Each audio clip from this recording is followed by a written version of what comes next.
কি রে, তোর এত দেরি হলো? বাইরে গিয়ে দেখো র্যালি বেরিয়েছে রাম মন্দিরের জন্য, কত ভিড় হচ্ছে, বাজি ফাটছে, তারপরে তোমার বক্স নিয়ে বেরিয়েছে কত লোক। ওখানেই ছিলাম বলে একটু লেট হয়ে গেছে। মানুষের যেইটা নিয়ে লাফালাফি করা দরকার কই সেটা নিয়ে করছে না তো। আমাদের এখানে জল পাওয়া যাচ্ছে না, সেটা নিয়ে কারোর মাথা ব্যথা না। কিন্তু এদিকে দেখ, রাম মন্দির আমাদের রাজ্যেই হয়নি, তারপরেও আমাদের এখানকার লোক কত লাফালাফি করছে।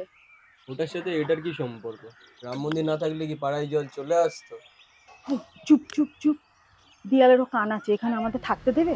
ওইসব নিয়ে কোনো আলোচনা করার দরকার নেই। ঘরে কোনো আলোচনা হবে না, তুমি থাকতে দেবে না। মেয়েটা পাড়ায় বিয়ে হয়েছে, ওকে কেউ আসতে দেবে এখানে? সেটাও তোমার বোঝা উচিত না? নিজের কাজ করো চুপচাপ, ওইসব নিয়ে আলোচনা না।